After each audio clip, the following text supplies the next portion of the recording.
Grant Morrison gave us the best-selling Batman book of all time, The X-Men, like the new Marvel era, probably the most definitive reimagining of Superman. He means a lot to pop culture, and I think he represents a fearlessness and pure creativity. If you're gonna talk to Grant Morrison, it's kind of incredible to have him interviewed by Gerard Way, who he writes about in his book, Meeting, and like those guys inspiring each other. It's really cool. Welcome to an evening with Grant Morrison.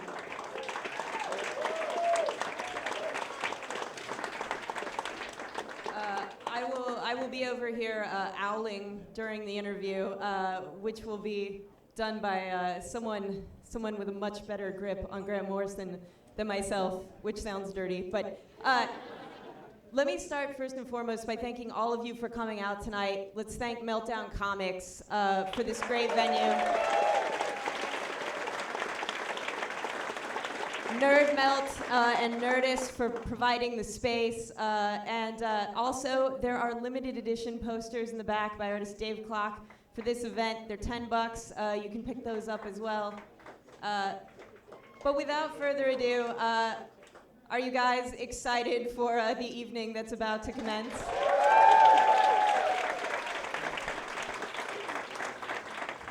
All right, right now I am going to bring out a guy who probably doesn't need an introduction, but he's going to get one anyway. You may know him from the band My Chemical Romance, or perhaps as the Eisner Award-winning creator of Umbrella Academy. Please give a warm welcome to Mr. Gerard Way.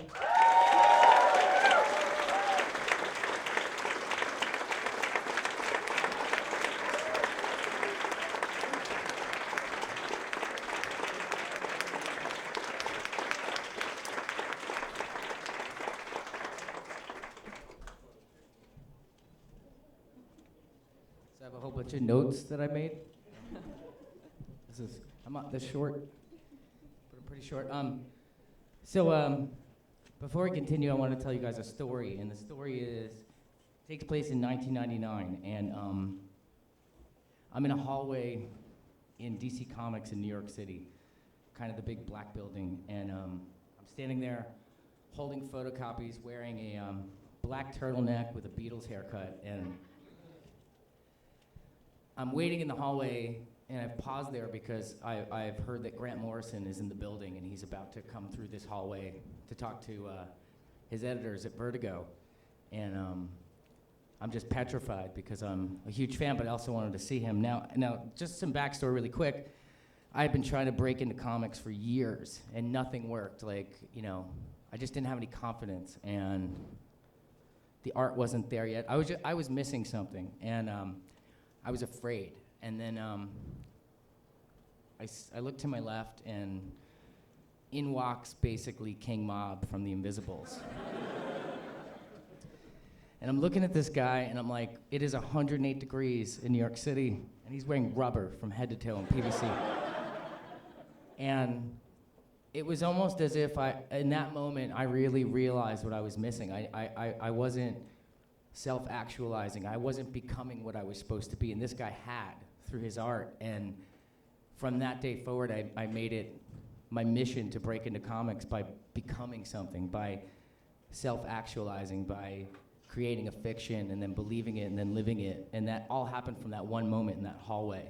And I don't even think he saw me or looked at me. He just walked right by me. It was like a blur, And so we've kind of come full circle, becoming really great friends over the years.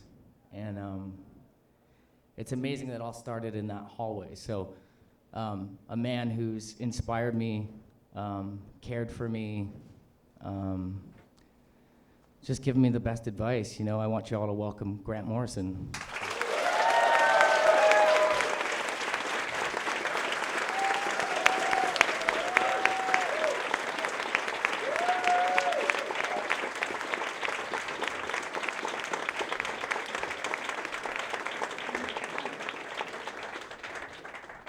I totally noticed I made the sexy Beatle haircut in the turtleneck.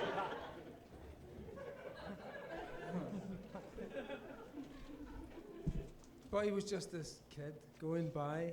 Yeah, I was. I think I might have been holding photocopies and coffee, and just coffee boy, worker bee. You call me worker beetle? Is that what you said? Worker beetle.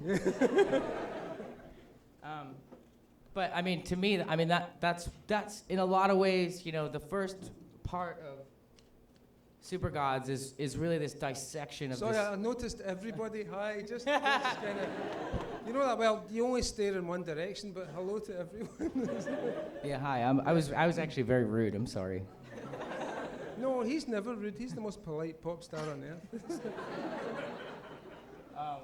Yeah, it kind of starts with a dissection and a history by somebody you've been dying to hear it from. But then, you know, the best part of the book to me is when you get to the part that's about a person that self-actualized, that became his dream, you know, that was fearless. He fought through the fear and became something extremely special. And it was that confidence, that fearlessness, that arrogance that you need to be what you've always, you know, what you're always supposed to become. To me, that's what I got out of Super Gods. So let's talk about that. That's so nice, isn't it? Oh, I don't know. You know, for me, it was like when I was a kid. My mum and dad went into the bomb, right? They were anti-nuclear activists. My father was a soldier, and then he got so into fighting the bomb, and he joined this group called the Spies for Peace, and they would break into military installations and take photographs. So I was kind of raised in this very paranoid atmosphere. It was like The Prisoner, you know, James Bond, 1960s kind of shit. And the bomb was the scariest thing in the world. Even my mum and dad were scared. My dad was a big tough guy. So when I discovered Superman comics and superhero comics in general, these were characters that could actually survive the bomb. And as an idea, they liberated me. You know, as a kid, you're scared of things. You're scared of the bomb, and suddenly here's a man who can take on the bomb. And he doesn't have to be real, because in the mind, these things are real. You know, and we were kind of talking about that earlier. So it was a magical thing for me, and the horrible paradox and the thing that comics always taught you. Because remember, Superman would always stand there. No matter what happened, he would stand and finally go, ironic. You know? And it's ironic because the same people who brought the nuclear missiles into Scotland were the military service personnel who worked on the Clyde and who's, you know, manned the huge US naval bases there. These are the same guys who brought the comics in. So they brought the bomb and Superman and forever fucked my mind. You know? So I don't know if that's only the start of the answer to this question, but just keep spinning it out. Oh, man. Well, we had met up earlier, too. We've been talking about this for quite a while, so we've been going through stuff. So, you know, the beginning of the book, an amazing history of comics, dissecting every really big moment down to, like, just the first issue of Action Comics. And I never even looked at it that way, of Superman, everybody in America being so angry at progress and technology that's why he's actually just destroying. And you had Charlie Chaplin doing the whole modern time stuff and the cogwheels and that kind of industrialization was taking jobs away from real human people, and Superman was the response to that whole thing. You know, the guy's smashing a car, and like I said in the book, any other portrayal of that car would have been the Ford automated lines, this beautiful white walled trim, you know. It'd have been held up as a spectacle of America's triumphant industrialization. But for Superman, it was just another victim. And the first cover of Superman, he's smashing it off a rock. It's the most primitive thing, you know. I said it's like a cave painting discovered in the future, 3,000 years from now, and they dig this thing up, and Superman's banging a car off a rock. So he was Chaplin's little man. He was the hero of the Depression at that time, and that's what excited me about that cover, was to see it not in the historical context or as nostalgia, but as an actual living response to things that were going on at the time. And it's why it made Superman powerful. All right, so today you were on MSNBC. Did anybody get to see that? He was on fucking live TV. Like NBC. So I had to do my Ewan McGregor voice, when I'm a bit more... That's exactly what he was doing. You can all understand me in any part of America, basically, when I talk like this. So... But actually, I talk like this, right? Yeah. Well, I see. For some, maybe it's because me and Mikey are both half Scottish, but I've never had any problem understanding Grant. But I've heard people say, "Wow, how do you fucking understand him?" And I'm like, Yeah, it's just so incomprehensible. I'm talking the Queen's English. natural. Yeah. Her Majesty Elizabeth II, in whose wonderful reign we have all. So I'm sitting there, I'm in my chair, I'm alone in the living room, and I'm taking my notes, and I'm waiting for him to come on, and I'm like, holy fuck, is anybody gonna understand him? I Like, know, what's it's- gonna happen? And I was like, who is What this the guy? hell's that Yeah. man talking about? I can't understand a word he's saying. Is that English? Not only was it understandable in English, but you know, some amazing question, or just for all of us, really popped in my head that day as being fans or creators and artists and creative people that make comics and make movies and make all sorts of things. So, you know, when he was saying that we look to these superheroes to get our moral code and our integrity and our courage, we actually use them as a basis. And then it made me think, well, if that's the case, and it actually is, like pop culture is actually the new mythology. So if that's the case, like what a crazy power that any of us wield. I had described it to him as it's almost like you're doing an ongoing series of the Bible that people are like getting this moral code from, and you know, it's so. Yeah, I mean, you know, we were saying this. Like a big part of the book is about the story we're telling ourselves right now, which is a really dark story. You know, it's kind of the Western world is telling itself a story of extinction, that we fucked up, we're really guilty, we got it all wrong, we're never going to figure this one out, the rainforest's dying, we're consuming resources, it's coming, the apocalypse is coming, the ice caps are melting, it's getting worse, oh my god, it's getting worse, the kids are revolting, everything's gone crazy, there's paedophiles around every corner, oh Jesus Christ. This is the news as reported by people doing lots of coke, lots of Red Bull, you know, lots of coffee. But it's the story that people have been told, and it's a story of doom. So my idea was that, you know, right around when Gerard came out with the Black Parade video, which I hope everyone's seen, and was a really beautiful moment in pop history. What I thought he did at that time was he encapsulated, we had those poor cutter kids, right? You know, those really smart, you know, it's sensitive children who started to cut themselves. At exactly the same time, young boys and girls were dying in Afghanistan and Iran. And what the band did was fuse those two images together of the emo and the soldier.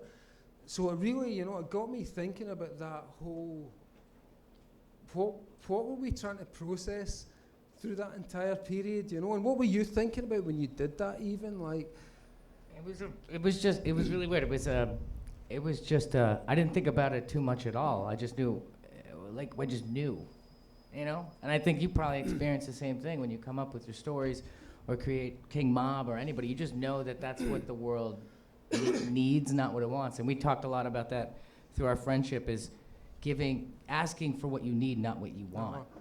But also, you know, so you sell this story to children, basically, you know, and us as adults, and I'm sure there's some younger kids here, I hope so. But as adults, you can almost process this doom and gloom shit. It can be quite funny, it can be vampires, you know, it can be Harry Potter goes dark. Right. But really, it's a really dark script, and the kids are having to deal with this, and then you turn round and accuse them of dressing in black and cutting themselves. You know, come on. We should be so thankful they're not hanging themselves, like, you know, dealing with this shit. So I kind of felt that our recent work has been dealing with that and trying to process with that very dark story, and why superheroes have appeared and emerged. They've come off the page, they've come onto the screen. Suddenly things that only belonged to an outsider culture for a very long time have become common currency. And what we're seeing is, I think, a culture in emergency, a culture that's been telling a terribly dark story. And tragically, for our our imaginations. The only thing that is now left carrying a positive charge, because Star Trek is dead, we have no space program, we no longer have supersonic aircraft, forget it, you're not leaving the planet, you're here. The dystopian vision has consumed the Western imagination, except for the superhero. And the superhero gives us this image of, what if we get better? What if we can be smarter? What if we think about these characters that we created to save us in emergencies and apply some of their thinking to the problems that we have? And I know it seems ridiculous, but negativity hasn't got us anywhere. Everyone's really depressed and the kids are cutting themselves. Come on, that's why superheroes have risen up. I think they represent some kind of last gasp positivity and hope for the future. Right. Wow. Yeah, it was very reactionary, and I think that's kind of superheroes in a lot of ways too are very reactionary. The kind of superheroes, like Superman being born out of, World War II tension and things like that, and creatively we are in a lot of ways reactionary, and then the beauty of it is that after time you stop being a reaction, you start being just very proactive, like creating something new, or it's a reaction to what you've done before and things like that. And I think every case in Grant's life and career, it's a progression, it was started as a reaction and then just became a progression, and now he's just progressed so far.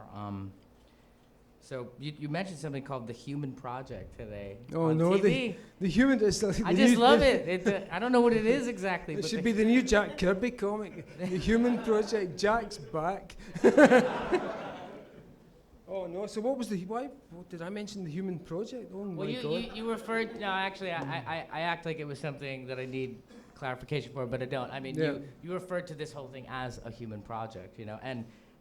Something about, being fans of something, be it from Buffy to Superman, anything else, the real diehard fans, I think there's almost a reason that they call us all disciples in a weird way, because I do think there's that connection of mythology that we almost take it so personally that when, Spider-Man gets a new costume, everybody gets really fucking pissed off. I think that's why there's such an intense love and an intense hatred sometimes for really groundbreaking ideas with these characters, because it is, in a lot of weird ways, and people are going to hate me for saying this, religion or mythology. It's our guideline for in a weird way, kind of how we act and what we believe. So that's something I've noticed, because one of the things me and Grant got along about right away when we first met, we had lunch in Glasgow and we were playing the Barrowlands, and I was so nervous that everybody in the band just watching me pace, and then I walk out, and then the two of them are standing there with a sports car, and Kristan's driving, and he's like opening the door, and he looks like the Joker, and he looks like super menacing, but we go to that lunch, and one of the things we were able to gel on right away was an intense love and or hatred for what you've done, because it tells the truth, or because it pushes a boundary. And Grant said something to me, and I feel connected to everything. Grant said something to me at lunch that nobody had ever said to me, and it was, he had said... Would you like sauce with that? Yeah. Sorry. No, it's fine, please, because I'm getting kind of heavy. So, but we did have haggis. That was the first time I had haggis, and it's not what you think. It's not that gross. I heard everybody go, No, it is that gross. I've never eaten haggis. It was not bad. This is the shit we give to tourists, it's like... He's like Indiana Jones, and we come in and say, no, honestly, it's sheep's guts, it's blood, and oatmeal wrapped in a sheep's stomach. You'll enjoy it. Meanwhile, we're eating fish and chips, and it looked like taco meat. It looked like really well done taco meat. So, so I got platinum white hair, and we're all I'm very intense, and he's, we're talking about 9/11 and the band starting and stuff, and he goes, did you ever think about what was going on in that cockpit? And it's a crazy thought. Did you ever just think about what the energy was in that cockpit? I know that it changed your life. You feel horrible about this thing, and you're very angry about it. But did you for once think about it? And I never did. And it was the first time, no matter what it meant, it just made me think about it. And the fact that he made me think about that which was an extremely ballsy thing to say to anybody, I think. But I thought about it, and it was the very first time that I started to feel better about it, and I don't know why. And that's, I think, why we're so close. Our relationship started with such an intense question that maybe somebody that was a hyper-violent person would have been offended by. But our relationship started with him just asking me a really, really hard question, and me just thinking for once about it. And I think then I started to get happy in a weird way, in a good way. Like I started to let go of things. That's nice. So I have so many notes. No, I mean, it was a very horrible, intense situation at a very pivotal moment in human history, I think. And, it was, yeah. It was. It changed everybody, but I never thought about it that way, you know. Let's see. Look at all these notes. So never mind the notes. let's talk about drugs, because Let's talk about drugs. drugs. Come on. Let's just do it. Let's just get into it. There's a You talk about drugs first. me. Oh man, you got me. Well, there's a myth about Grant that he's like, even though I've referred to him this way lovingly at times, maybe in the past, he's like Tim Leary or something. That he's like this. He's like he's high right now. You know, like he's just eating. I can see all your skeletons. Many of you will live forever.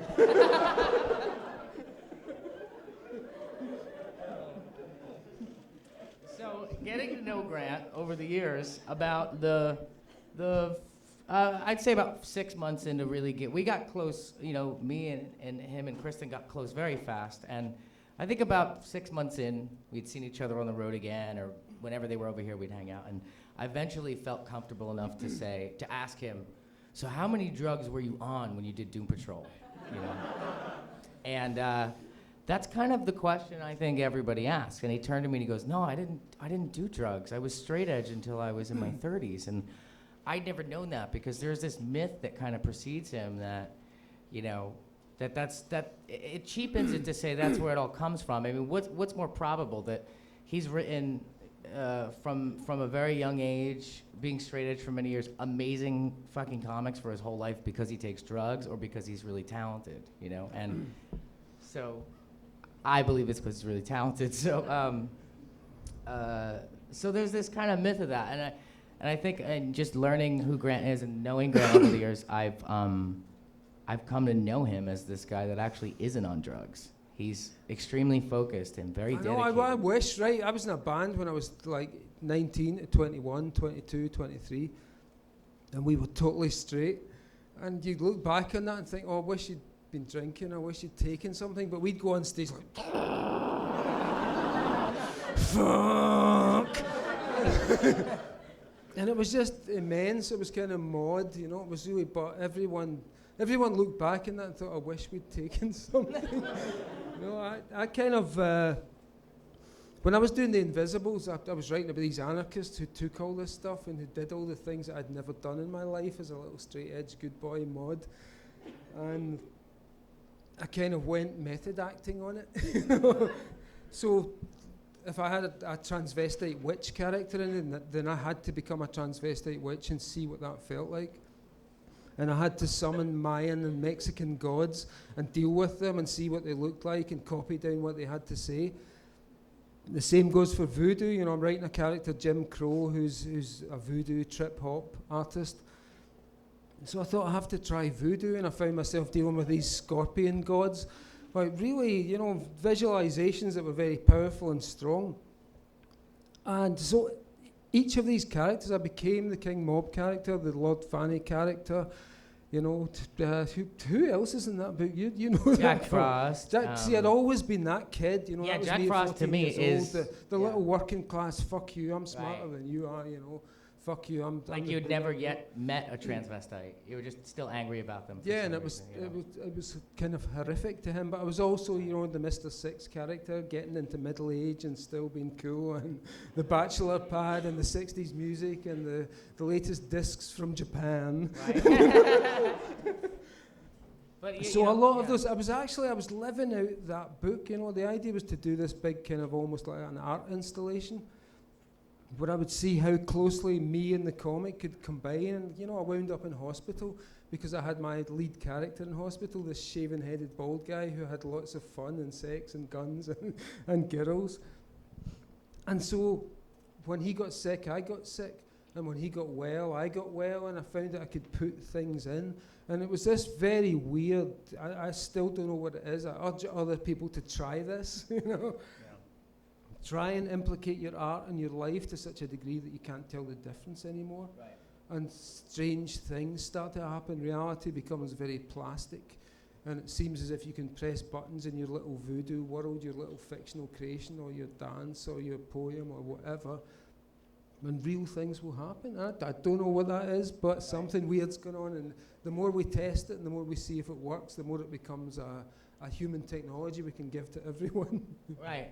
I mean, well, I think, you know, that's why the work is so lasting and potent, because you did the things, you know, and you described it once as method acting, and that's exactly what it is. You making the Black Parade, I actually got made fun of by our friends in this band, called Murder by Death, because I'd let them crash in my room at the Oakwoods, and all over the walls I just had really depressing phrases like cancer, death, misery, hate, fear, and it was awful, and it was everywhere.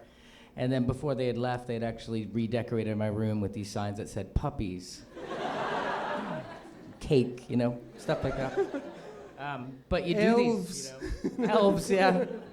So, you know, even, you know, I wasn't going to shave my head with bleaching of the hair, all that stuff. It's all this method acting that you do, you know, to get yourself to that place. And it's just a form of that method acting. He had to live that stuff, and that's why it's so amazing, because the thing that's the best part about the Invisibles to me is that it's nonfiction.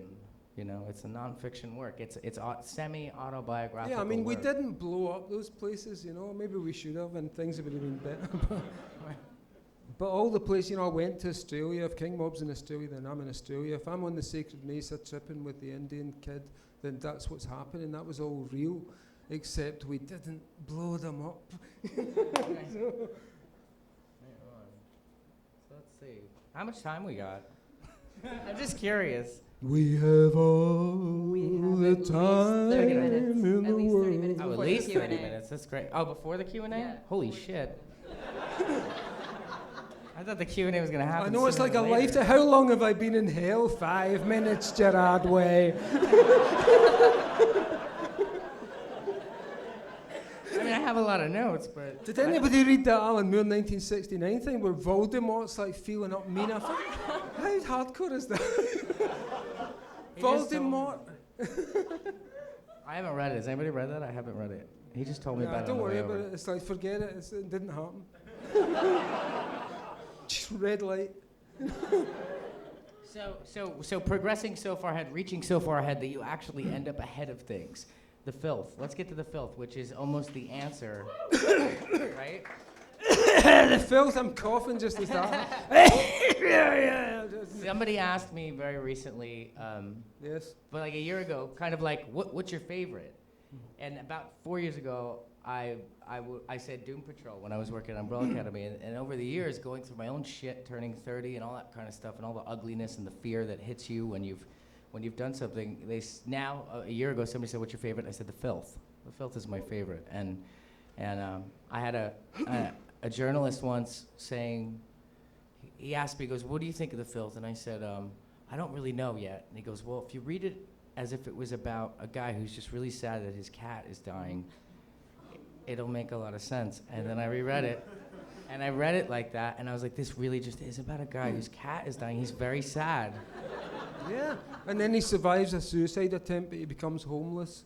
But the thing that he does to dignify his entire life is to compose this huge epic story where he's at the very center of existence.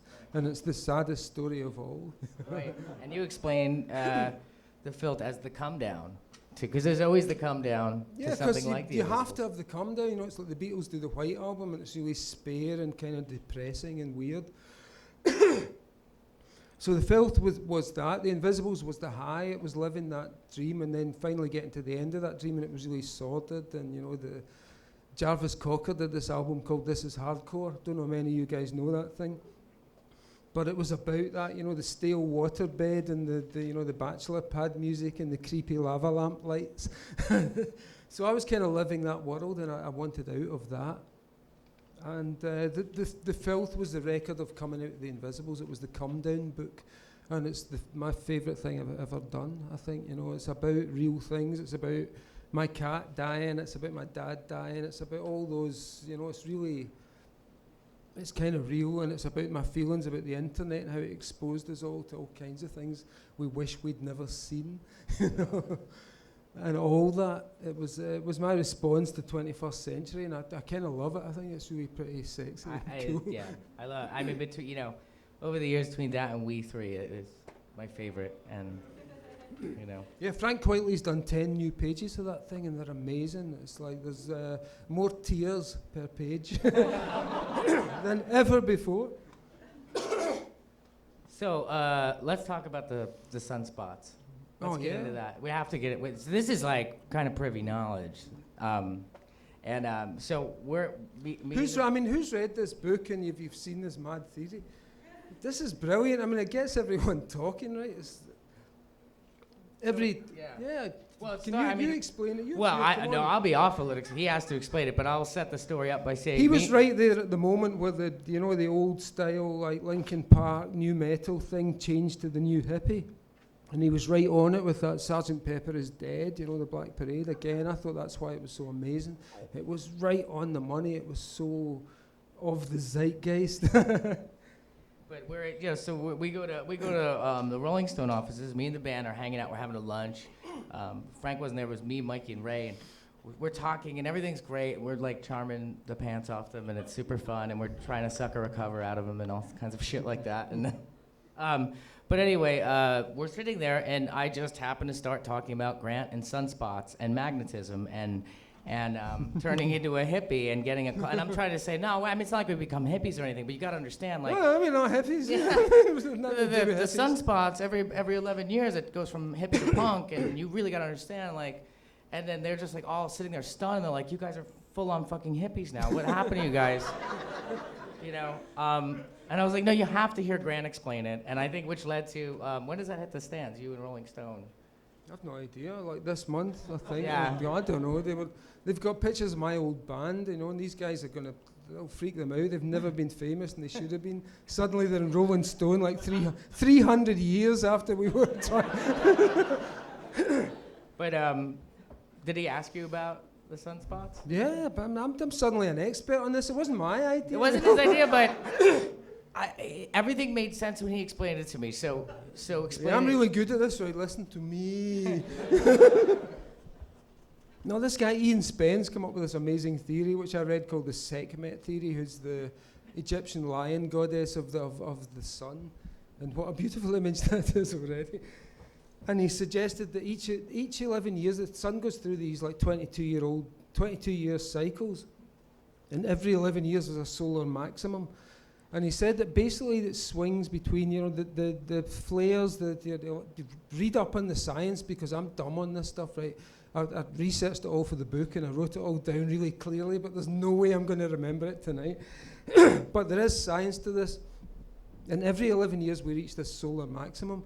And basically what he said is you can track it in youth culture, because kids are really aware of the difference in the solar electromagnetic field.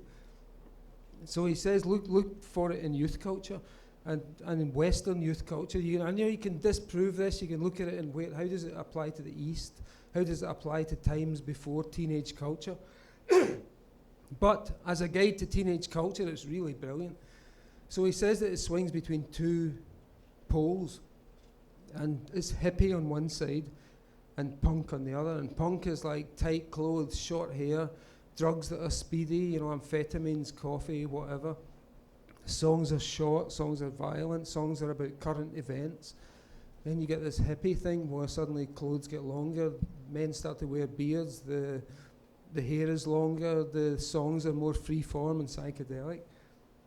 So he says, check out 1955, punk maxima, and you have the tight, short clothes, Juvenile Delinquents, Elvis Presley, you know, 3-minute songs, cafe culture, the Beatles on amphetamines in the Carvin, all those influences. 1966, 11 years later, you have the complete opposite. Baggy trousers, bells, caftans, long-form music, expansive hippie drugs like LSD and, you know, like mescaline, those kind of things. Take it forward another 11 years, 1977. Suddenly we go back to the punk maxima. Clothes get tight, songs get short, aggressive, angry. Suddenly people are using amphetamines again rather than psychedelics. Cocaine is back, you know, methamphetamine is back. You get the Sex Pistols, you get the Damned, you get the Ramones, all those bands. Spin it forward again, 1988, you go back to a psychedelic maximum. And what you have is in Britain, we had the Stone Roses, we had baggy clothes back again, we had long hair. In America, you guys had grunge, the long hair, the psychedelic overtones of people like Nirvana and Soundgarden and all those bands. You can track it through. 1999, new metal, The Matrix, tight clothes, anti-authoritarian, no logo. Honestly, you just follow this thing. And Spence, the guy who came up with the theory, he didn't get past 1988, but his broad predictions of how it would look, he said it would be an imperial youth, and he called them stormers. And think of the image of the Matrix and of Neo, and at that time, you know, the way the comedy went from being surrealistic. You know, you had Jim Carrey, we had all those very surrealist shows in Britain, and it went suddenly to really dark, you know, satanic comedy, black hole comedy. You know, people like Sarah Silverman suddenly rise up who are insulting people. So it's a really fun parlor game to play. And you can track comedy through it, you can track movie heroes through it, you can track comic books through it. And there may well be something into it. I mean, I've actually profited quite quite well from it by realizing it's a cycle, and that you can kind of bring out characters who suit the cycle at any given time. But it's kind of interesting, though, because I think you internally feel it, whether you know it or not. Like, I think that, you know, I think you might sell yourself short, because I think you would want to do that anyway. You're always ahead of it in that way, and you would feel it deep down in your core that's what you'd be wanting to do anyway. It's just in your, it just sprouts out of all of us. That's why we respond to it. That's why you create it, and yeah, but we all grow up in this world of fashion and pop, you know, and I was really very aware of that, and I grew up with David Bowie, you know, and with punk, and with those things that talked about changing identities and selling pretend versions of your life. Right. So it's that, you know, that's what drove me in the beginning. Right. Multiple identities. Multiple identities, yeah. So let's see. Wow, let's see. Do you mind if I hop in with a follow-up really quick? Please. Just because you were talking about the cycles, one of the things that I found really fascinating the last third of the book, you talk about Image Comics and the birth of Image Comics and those guys being like the Ramones, which kind of ties back into the music thing. And I was wondering if you could elaborate on that, because I think now, in retrospect, sometimes specifically some of those creators, we get a little giggly, you know, people lack ankles, but like you had this really amazing defense but of do that. you think Jack Kirby, people lack fingernails, but it doesn't make Jack any less of a great artist? Right. So we no, had I mean, huge conversation about this today, about Image and how much we love it, and we love that era for all the reasons I'm sure he'll probably. You know, and at the time we were coming out of, you know, the British invasion had happened, and there was that big influence of the alternative culture and, you know, literary comics. Alan Moore was doing the beautiful poetry, Neil Gaiman, Peter Milligan. And the American response was just, fuck you. You know, it's like, you think you're bringing this faggy eyeliner art school bullshit to America? And it was brilliant, because it was so... I remember at the time thinking it was like European dance music. And basically they were just ripping out anything that wasn't cool. Chorus, nah, we don't need it. You know, verse, who needs it? Nah, anatomy, we don't need it. Guitar solo, anatomy, who cares? Backgrounds, who cares? Research, who cares? New superhero, every page. And, you know, and like a million muscles on the forearm. It's like H.P. Lovecraft, but it was... But kids would look at that and think, well, I can't do that. That's the way, you know. Well, which is exactly the thing we talked about. It was pure American gabba. That's what I said in the book, you know, like the Ramones. But it was also coming out of the same Generation X, you know, River's Edge, America, where all those kids were just like, you know, suburban kids were like, what have you got? You know, no future. No Nothing. future. No, it came out of no future. A lot of these things, the genesis of them is out of having no future. And I think, you know, the reason we love comics and we love Grant, I think everybody in this room at one point in their life felt like they had no fucking future. And I think that's the genesis of anything great, is you have no future, then you fight against it. It's like you fight against the universe and say, well, I think you're full of shit. I'm gonna fight until I'm dead, and I have a future. And then the future relentlessly offers you all these Batman fucking style puzzles and challenges. Now figure this one out. But yeah, I mean, then, you know, you have amazing draftsmen actually born out of that image era, like the guys like Jim Lee, who were just like at the top of their game. But it was the Ramones. There was no art school training going on at all. There was nothing from these guys were self-taught. And it was really expressionistic. It was very much from the head rather than from any kind of training and it was supplanted immediately by the Alex Ross, Brian Hitch photographic style, which was the complete opposite of that. Right. Yeah, it almost just got lifted out of the throne right away. And then all those image heroes became the bad guys in the comics, you know, all those muscle men who just killed instantly or snapped your spine over their knee if you dropped litter. You know, those guys became the bad guys in the comics after 1995, you'll notice. So let's talk about having no future. Let's talk about that. Yeah, let's talk about having no future. Let's talk about just that place where Let's talk about all our skeletons.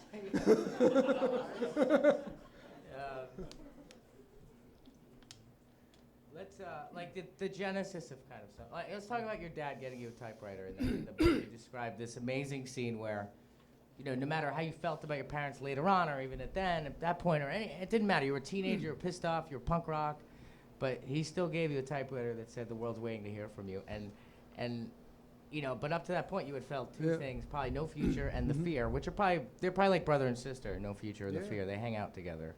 Well, no, the worst thing is it's not no future, it's just the future where nothing happens. And you're just in this room. And it gets grayer and grayer and grayer, and you eat the same dinner every day, and, you know, nothing happens. So, are we ready? How did I get out of that? Yeah, what was your trigger? I had triggers. What was your trigger? Comic books, that was it, you know. And that's why that spooky pregnant pause where you thought, oh my God, he doesn't know where he's taking us now. I got out of it with comic books. They taught me that words make a difference. And like you said, my father gave me a typewriter. So all tied in. If you're nuts enough, you can project a lot of pattern onto the universe, you know, and it makes it more interesting, exciting and sexy to live with. So my pattern was that if you become a writer, certain things might happen that will make your miserable little working class fucked up life better. And then my dad, who, you know, as I say in the book, he's a lovely man. He was a soldier. He fought in the war. He fought for people. He was a socialist. But he made me a pacifist. So as a pacifist kid, you have to develop very weird strategies at school, as you might imagine. You know, and I was weirdly enough, I wasn't bullied by anyone at school, but I found myself having to develop this storytelling ability. And so that's what it's about, and I'm sure that's what it was about for you. And when my father gave me a typewriter that said, son, the world is waiting to hear from you, you know, it was this epic moment for me, and I felt I really had to live up to the responsibility of that typewriter. And it still sits pride of place in my fortress of solitude, you'll be glad to know. I think, well, for me, in a weird way, it started probably with Colossus from the X-Men, was a pacifist, and that was where I got that. But it's actually kind of crazy trying to go to middle school and high school as a pacifist, because you just, you know, people rip your fucking head off. But also you got a lot of rage inside, you know. I had to go to martial arts to process out 20 years of this madness. Because my dad was a soldier and he dealt with things by just punching people out and standing back and, okay, you're dead, pal. For me, I had to talk to people and negotiate and deal with things and be a communicative person. I can get myself pretty much out of any fight. I think there's been numerous times where I've basically convinced somebody to not hit me, and it's always worked. So And I come from Scotland where basically everything is an invitation to a fight. You know, you just walk out of a store and you see something, what do you want? Fucking woman, you know? He came to Glasgow and I was with him and we're walking across the square and it's, Gerard Way's a wanker! And I was pretending I'm the Russian bodyguard. We'll keep away from Mr. Way, he's not told to talk to you. And these kids are surrounding, fuck you, you're fucking useless and your brother's useless. They were at the show, the same kids. They were there. I think they were in the front row. And those were the fans. Those were the fans in Glasgow, Scotland.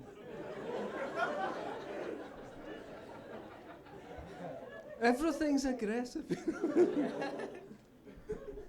Even pacifism is fucking aggressive. So, all right, so we become what we believe. And we imagine the dove of peace descending on our humble assemblage tonight. I'm actually really glad we glossed over that drug thing. So I'm glad. We got right through that fucking thing. Drugs, I'm sick of it. You know, I know, people you just keep must saying be. I take all these drugs. You know, I wish I'm I'd sick of the taken drug all the questions drugs from ever.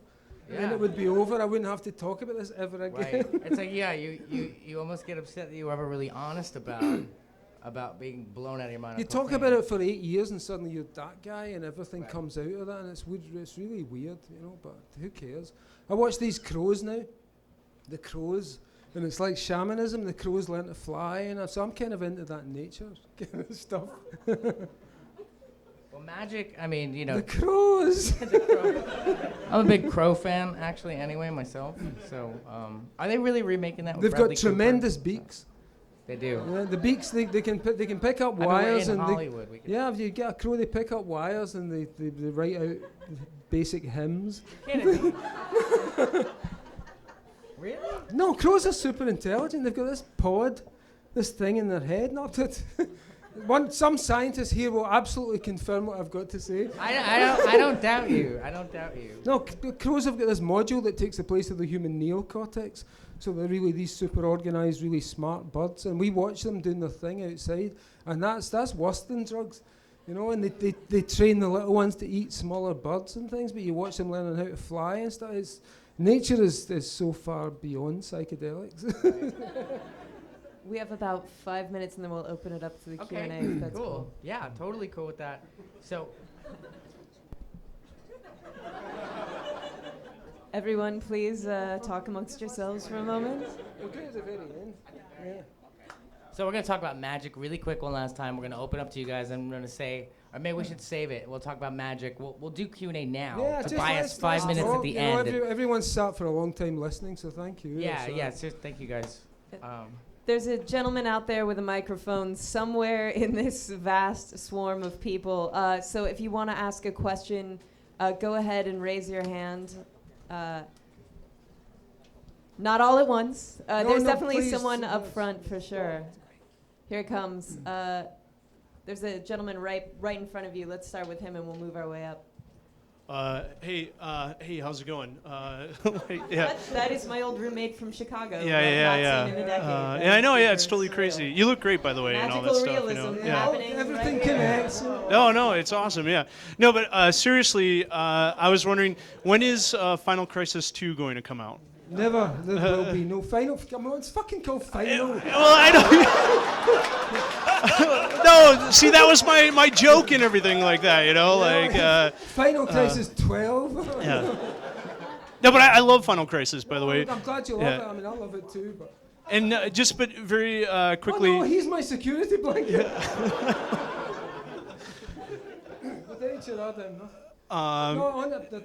That was it. It was the story, you know, and it was kind of, we wiped out the plot and character and everything, and you know, that was it. No, but it's interesting to hear you talk about Image Comics, because seriously, one of my all-time favorite comic books is Doom Force, and I was always kind of bummed out that you never like revisited those characters or anything like that, even though I know it was like a one-off. It was a loving tribute, and once the love had been expelled, all I had left, all I had was hate. But Tom Pyre and I sat one night, and he came up with all these names at the back. You remember it was like Tree, TM. Shasta the Living Yeah, everything, but we just come up with all these stupid names like Nut Job, TM, like Tree, Table, TM, and then TM, TM. There's a guy up here in a black shirt who had his hand up. Really random story. That guy actually got me reading Grant Morrison's JLA run. That is very surreal. Cheers to you. Anyway, sorry. Yes. Strange. Yes, Okay. it all connects. I'm totally right, and you can all go home now. Grant and Yes. Gerard, thank you for coming to Southern California, Meltdown. Where do you know, like, where to draw the line in doing your own writing? I mean, you've observed that you're able to cause changes in the world. I mean, how does that kind of fear affect you, or? No, I just anyone can do it. You know, these things happen or they don't happen. Some work that you do doesn't have any effect at all. It's magic. It's intent. You know, that's what it's all about. And some things are just entertainment. You know, and some things like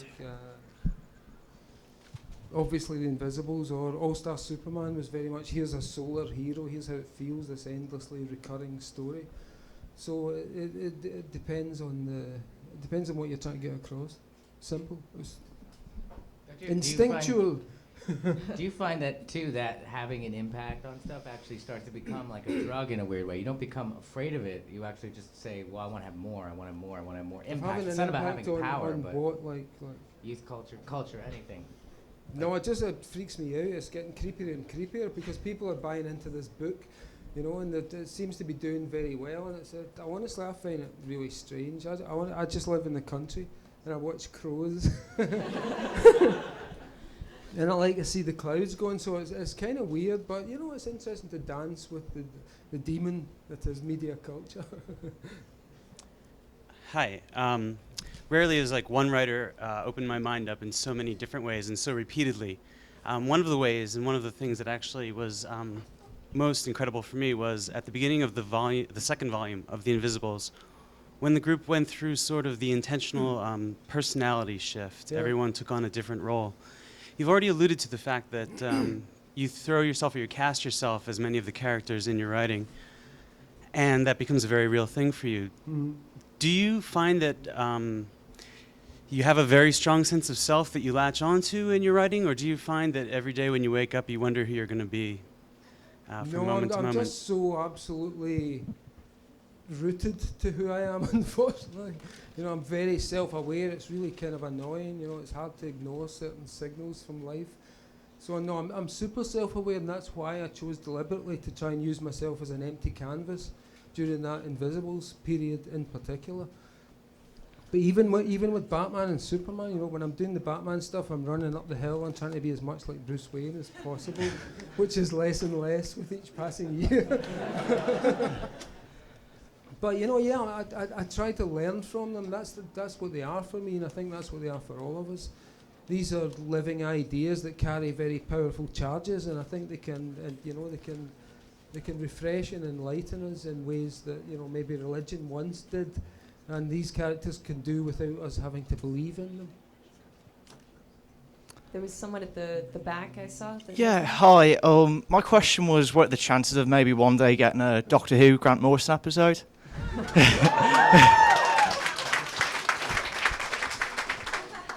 Everyone knows I'd love to do that. I've loved that show since I was a little kid. I still do. I love Matt Smith. I think he's the ultimate Doctor Who.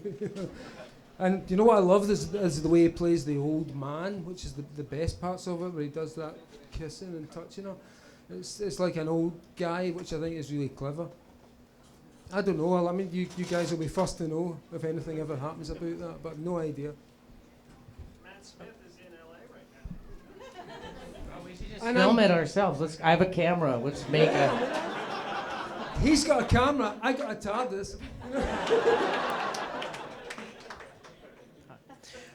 I really love your like original Vertigo type stuff. Are you still gonna be doing War Cop in the last volume of Sea Guy? Yeah, Sea Guy's like the first issue's written. The rest of it's kind of blocked out. The War Cop thing just didn't work. It was a bunch of great ideas, but it didn't. I couldn't make it come to life. It seemed too sci-fi. It wasn't grounded in the way that I like things to be. So it's never quite worked out yet. Although there was a whole bunch of notions attached to that name over a long period of time. But Seaguy's well on the way. Seaguy's really, really nice. Seaguy's one of my favourite things I've ever done. So it'll be nice to finish it. Go ahead and stick your hand way up there so the gentleman with the mic can find you. Great, perfect. All right, this is kind of a question for the both of you. Mr. Way, you said that at Mr. Way. Say, Mr. Way, you said something you're gonna regret. Only kidding. Go on. Sorry. No, just that Mr. Morrison used to be so unreachable and untouchable. But I was just wondering, like, what closed the gap? Like, how you two connected? What were you?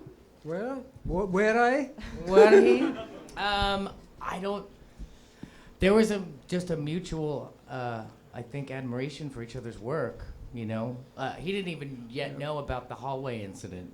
I just spoke about him in a Spin interview, and then I came to find out that he was a fan of Parade, and we just met up. And we honestly, we really got on. You know, some people you just get on with, and you end up hanging around with. And you know, I really got on with Mikey and the other members of the band, and we became really good friends. Yeah. It's very simple. it was very quickly Meeting turned of the minds, and we were into stuff that we could talk about, which was good. Yeah, like it turned into a family. You know, that's been the most amazing thing I think about what's happened to the band, and with Grant and Kristan, like all of us just kind of became this really cool, like hippie family. I don't know. And I'm Uncle Fester now. It fucking had to happen in the end. You know? So I don't know. Were you unreachable though? Was that the thing about him? Yeah, I really try to be unreachable. I have no email. I never look at email. I don't have a phone. And my wife, Kristan, does all this really heavy work on the communications network, and I do not. So no. I believe there was a gentleman in an Ed Brubaker-esque hat who had a question. That's all I could see was the Brubaker-esque hat. Hi. Okay, so the car-smashing Superman, how does he become stately all-star Superman? What does he learn along the way? Oh, come on, what are you asking me for the next 20 years of plots? It's the same person, it's Superman, he loves us all, but when he's a younger man, he expresses that in a much more fauvist or Dadaist way, shall we say.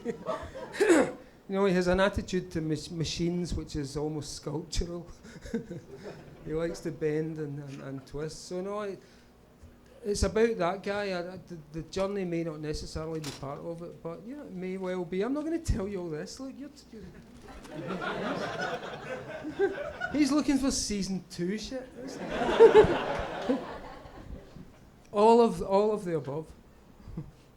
I had 2 questions. One, over here in the dark. When I was talking to Doc Hammer at Comic-Con, and I was asking why he didn't promote his band Web. So I was wondering if you guys ever thought about doing a musical project with a bunch of other creators like that. Whom us? Yeah. You guys have all been in bands. We've never talked about it. In fact, No, I hate music and everything to do with it.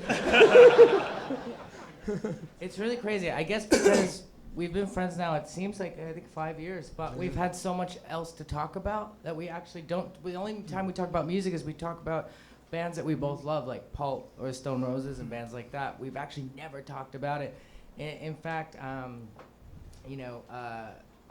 learned before the book, but only probably a year before the book came out, that he had bands and stuff. I just never even knew that about him because I guess it's something we never talked about. And the other night was the first time I ever heard him play guitar and sing, and it was the fucking coolest thing ever. And I know I'm building it up now, but that was he bought me a guitar just because of this thing, and now I feel as if I have to do something. Yeah, I literally, so we should keep going to questions, but I bought him a guitar because I was so moved by what he did that night, and my daughter loved it. So you guys gotta check it out, but we gotta. Yeah, let's take a couple more questions. Actually, a good follow-up on this is...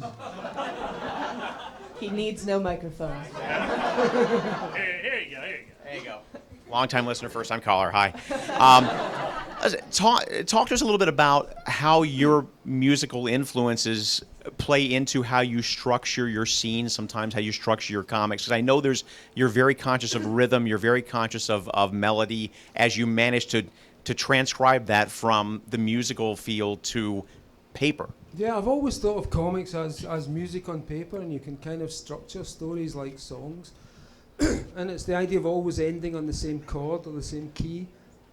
So you find an image that you can repeat through the whole issue. Particularly recently in the Batman and Robin thing with Kathy Kane, the entire story was actually written as a song. So you have a verse, and then you have a chorus, then you have a middle eight, which is done in the style of Alberto Breccia, the Argentinian artist. Then you go back to the chorus, and then there's a final verse, and the story's over. So all of these things, yes, it's always been in my head. I listen to music when I'm writing.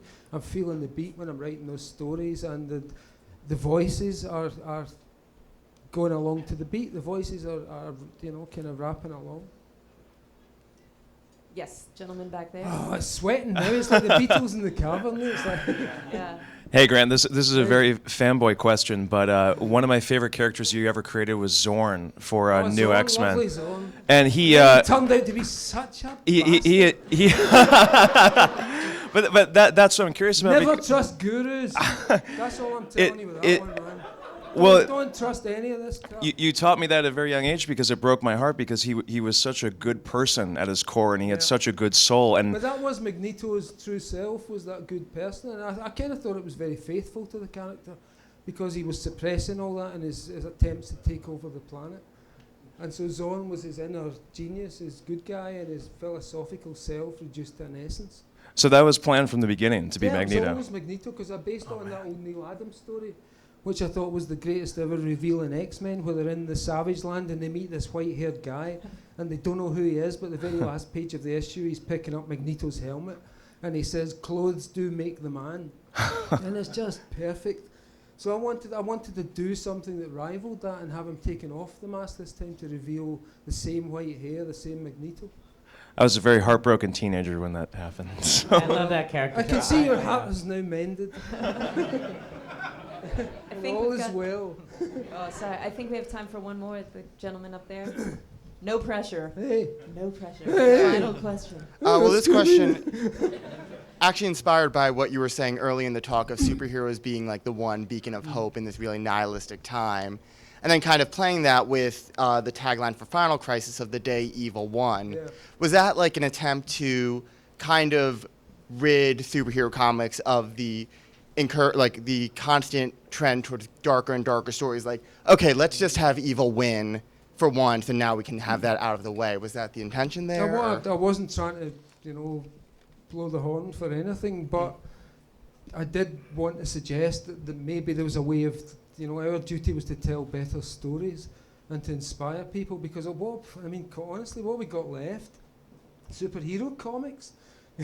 Superhero movies, that's pathetic. Why are there no national myths? Why is there nothing as big as that? We're reduced to picking up these 4-colour things, these flat, two-dimensional, ridiculous images in order to give ourselves hope. It's beautiful, but I wasn't trying to force anyone into any kind of engagement with that other than what I wanted to do. I don't know about other comics. They've got their own agendas. They've got things to say. And it's that was my thing about that. We got to tell better stories. We got to start cheering kids up. We got to say it's possible, and allow them to do these things. The same way the Flash told me it was possible to move at the speed of light and run across the waves, which I can now do.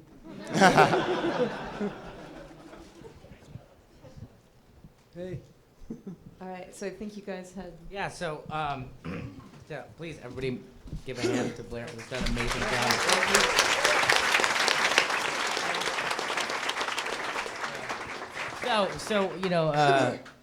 So magic. So Grant comes over the other night. We're all hanging out, and then we start talking about the Invisibles because it happens sometimes, And I started to ask him about the scene where he summons John Lennon, and we just started talking about it. And he was like, for the first time he said, well, he gave me a song too, and it was the first time I had realized I had never heard Grant ever play guitar or sing or anything. I never heard it. Like over the year, all these years of being friends, and so I just said, "Wait there. I'm gonna get a guitar." And I ran into the office. I grabbed a guitar, and then instantly, within seconds, luckily it was in tune. He started playing it.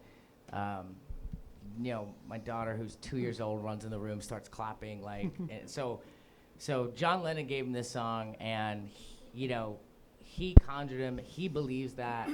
I saw a 2-year-old react to it. I believed it. I believe anything anybody believes, and I think you should hear the song. So no, really. I thought, what can we do tonight that's really stupid, and that I haven't done before? As Gerard said, this was before I did The Invisibles. I decided to treat John Lennon as a god, and I did ceremonial magic because I thought I'll test these techniques. I've seen that they can conjure things that look like images of demons or gods. What if I do someone that I know for sure is not a god? It's just something I made up. So I surrounded myself with Beatles albums, like a magic circle. I wore my paisley shirt and I had my Beatle boots on and the Rickenbacker guitar. And I played Tomorrow Never Knows on a loop. And I conjured John Lennon the way that you would conjure a medieval demon or god. And basically what I did was take everything out of the room that wasn't Lennon, and suddenly this visualization of a gigantic chiming head of John Lennon, as it appears in the first Invisibles book, was right there in my room. Everything in the room contributed to the idea of Lennon himself was present. And he gave me this song, and I played it to him the other night. So, so I thought, wouldn't it be the most ridiculous thing to end on this song? And so honestly, if I fuck up, just please be nice to me. So and my voice is not what it was when I was 21, but I'm going to do this because this was John Lennon shit. As it happened, recorded. My band did a version of it, but this is the actual song that I got that night, and it's kind of funny. Look, Gerard Way's getting my guitar. It's like.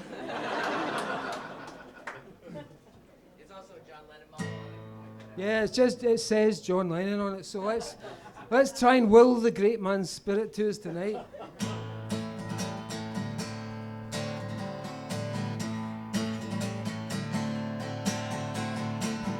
Keep taking the pills. Keep reading the books. Keep looking for signs that somebody loves you. Keep walking the dog. Keep taking the drug. Keep looking for signs that somebody loves you. 1 and 1 makes 2 if you really wanted to. Talking about love. I'm talking about love. Keep watching the skies. Just a word to the wise. When will you realize that somebody loves you? Somebody loves you. 1 and 1 makes 2 if you really wanted to. Talking about love. I'm talking about love. All I wanted to be. All I wanted to be, yeah, was a Beatle like you. John Lennon like you.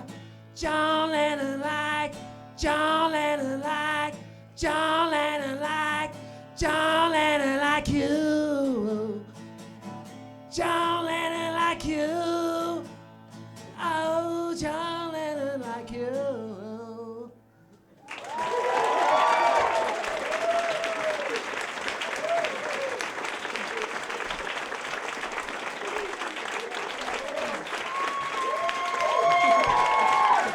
No, honestly, thank John Lennon. Guys, give it up for Grant Morrison. Gerard Way. Thank you to Meltdown Comics, to NerdMelt, to Dave Kloc, who's got the posters in the back. They're going to be doing a signing up front. And thank you guys so much for coming out tonight. Once again, a round of applause for these guys.